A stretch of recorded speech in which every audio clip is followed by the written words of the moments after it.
어른들은 늘상 그러죠. 네가 어려서 잘 모른다고. 내 말이 맞으니 따르라고. 근데 나는 아무리 봐도 아닌 것 같은데. 안녕하세요, 진주예요. 최근 몇 년간 2030을 달구었던 젠더 갈등은 극으로 치닫고 있습니다. 서로가 서로를 믿지 못하게 되었고 서로에게 혐오 표현을 쓰며 상처를 주는 현상을 우리는 목도했지요. 이 끝없는 싸움은 언제 끝이 나는 걸까요? 그리고 우리가 꼽히는 시기는 언제가 될까요? 시험에 실패하면 파견직에, 비정규직에, 기간제에 물리고 땡전 한 푼도 못 받고 야근을 하고 출산을 하면 직장에 해고를 당해 경력 단절이 되니 고달픈 삶이 끝이 보이지 않는 터널안을 달리는 기차 안에 있는 것처럼 느껴지지 않으시나요? 네, 오늘 할 책은 바로 박원익 조윤호 작가님의 공정하지 않다입니다. 여기에서 다룰 주제는 여러분들이 넷상이나 오프라인에서 많이 겪었던 일들입니다. 한번 볼까요? 기성세대는 지금의 20대가 보수화되었다고 말을 합니다. 과연 그럴까요? 진짜 90년생이 바라는 세상은 무엇일까요? 여러분은 한 세대 대부분이 바라는 세상은 어떻게 결정된다고 생각하세요? 그것은 자신의 20대에 무슨 일이 있었고 무엇을 극복해야 하느냐에 달려있다고 저자들은 말을 합니다. 자신의 20대에 들었던 노래를 50대가 되어서도 듣고 있다는 가설과 비슷하죠. 한 세대를 30년 주기로 보았을 때 지금 말할 90년생에 바라는 것은 앞으로 한국 사회가 어떻게 흘러갈 것인가를 이해하는 데 중요한 표석이 되죠. 일제시대에 20대를 보냈던 1900년생 조상님들은 일본 제국주의에 반대해서 독립이 그 세대의 정체성이었고 6.25를 겪어야 했던 1930년생 할머니 할아버지 세대는 가족을 잃은 슬픔을 극복하고 국가 재건 그리고 산업화를 이루어야 하는 과업을 가지고 있었죠. 그리고 586이라 불리는 1960년생들은 군인이 대통령이 아닌 문민정부의 탄생과 대통령 직선제로 일컫는 정치적 민주화를 이루는 것이 목표였죠. 그렇다면 지금의 2030은 어떨까요? 저는 학생 때 생각해보면요, 딱 한 가지 떠오르는 게 있어요. 바로 학원과 과외죠.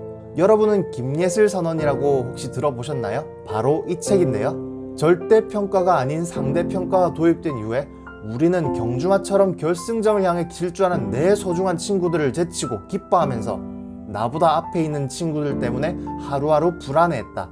여러분과 저희 이야기 아닌가요? 경쟁이 심하면 전쟁이 되는 것이고 전쟁을 필연적으로 할 수 없다면 전쟁을 하더라도 적어도 제네바 협약은 지키면서 해야겠죠?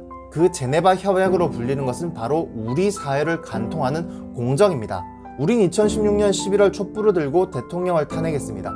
그런데 자세히 들여다보시면 중심점이 다르다는 게 보이실 거예요. 젊은 세대들이 기억하는 것은 보다 였고 부모 잘 만나는 것도 능력이다라는 트윗에 촛불을 들었던 것이거든요.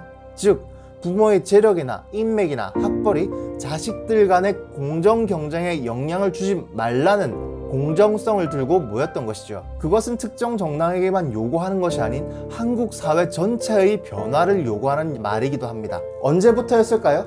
시작은 90년생들이 태어나던 시점 97년 IMF, 08년 리만브라더스 사태 이후에 지금의 50대들의 소득의 양극화는 심해집니다.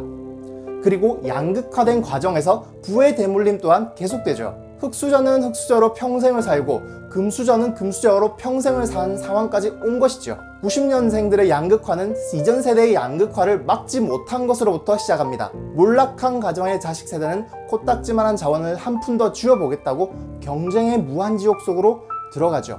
이 상황에 불을 지핀 것이 있었으니 그건 남북 단일팀 문제입니다. 현 90년생들은 경쟁의 쓰라림을 아주 잘 알죠.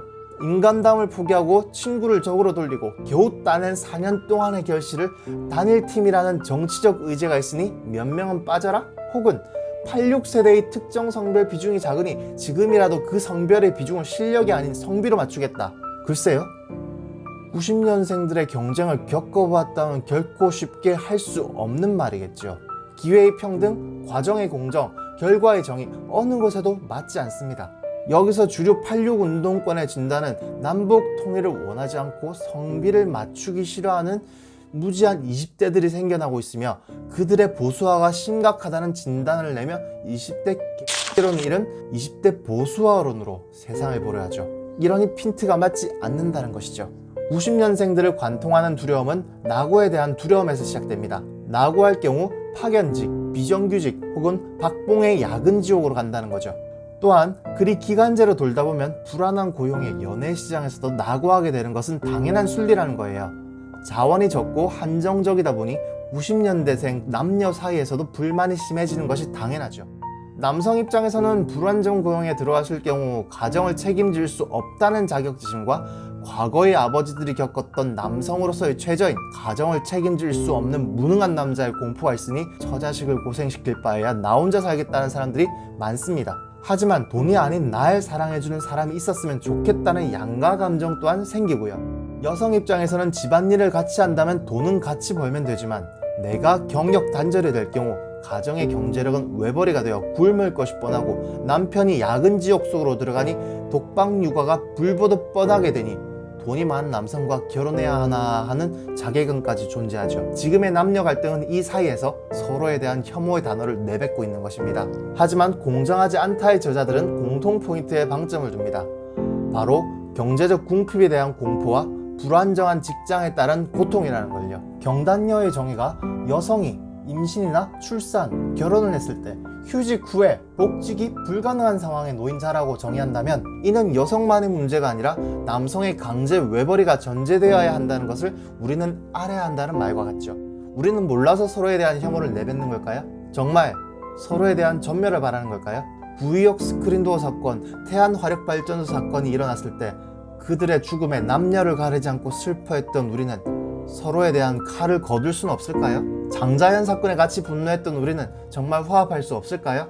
무고의 공포를 겪는 남성들과 데이트 폭력에 대한 공포를 가진 여성들 사이에는 넘을 수 없는 강이 있는 걸까요? 여기 있는 작가님들은 친절하게도 넘을 수 없는 강을 놓는 것이 무엇인지 우리에게 익숙한 예시들 주면서 이해를 돕죠. 그건 상호 검열에 따른 토론의 부재, 대화의 부재를 이끄는 PC주의가 하나의 이유가 될 수 있다는 것입니다. Political Correctness, 정치적 올바름이란 인종이나 민족, 언어, 종교, 성차별 등의 편견이 포함되지 않도록 조심하자는 운동입니다.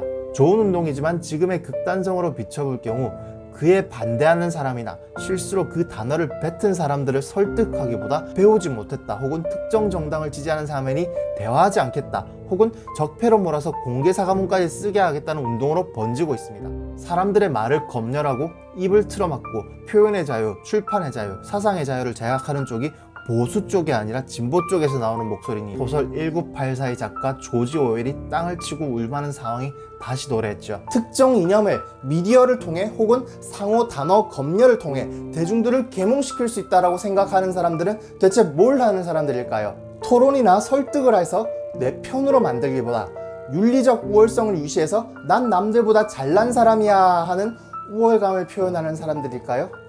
혹은 상호 감시를 통해서 사람들을 분열시켜 우리의 삶을 지키는 개혁을 바라지 않는 사람들일까요? 어느 쪽이든 우리들에게 좋은 소식은 아닙니다.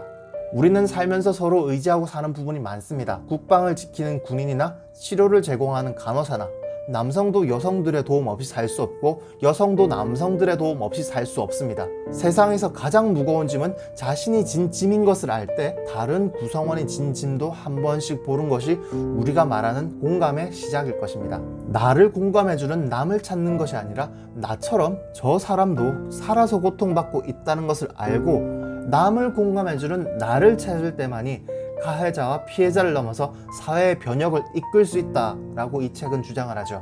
제가 공정하지 않다를 읽고 한 가지 생각난 시가 있는데요. 한번 들어보시겠어요? 1. 에드원 마크햄. 그 사람은 원을 그려 나를 밖으로 밀쳐냈다. 나는 온갖 비난을 퍼부으면서 그러나 나에게는 사랑과 극복할 수 있는 지혜가 있었다. 나는 더 큰 원을 그려 그를 안으로 초대했다. 우리는 지금의 자신의 원을 그려 자신과 다른 사람들을 밀쳐내고 혐오하는 세상에 살고 있습니다. 생각이 다르다고 타인을 혐오하면 혐오할수록 나의 원은 줄어들 것이고 나의 주장 또한 힘을 잃을 것입니다. 빠가 까를 만들고 까가 빠를 만드는 악순환을 끊어내고 모두의 삶의 고통을 덜어주는 개혁이 필요한 때입니다. 날 모욕하는 사람에 대한 설득, 그것이 혁명보다 개혁이 어려운 이유이고 정치가 어려운 이유일 것입니다. 그렇다면 구체적으로 무엇을 해야 할까요? 책 공정하지 않다에는 실질적으로 내가 변화를 이끌기 위해서 무슨 행동을 해야 하는지 혹은 할 수 있는지에 대해서 적혀 있습니다. 그리고 아이디어를 덧붙이는 것도 환영한다고 적혀 있죠. 아이디어는 많으면 많을수록 좋은 것이고 우리 앞에 던져진 미래는 아직 오지 않은 결말이니까요. 수많은 좌절 앞에 이 문턱을 넘을 수 있을지 없을지에 대한 의문 또한 이 책 공정하지 않다에 기술되어 있습니다. 우리는 개인의 고통을 넘어 서로의 고통을 이해할 날이 올까요? 나아가 우리 앞에 던져진 모두의 고통을 우린 해결할 수 있을까요? 우리는 우리의 생을 지켜낼 수 있을까요? 이상 지와인 출판사에서 나온 박원익 조윤호 작가님의 공정하지 않다였습니다.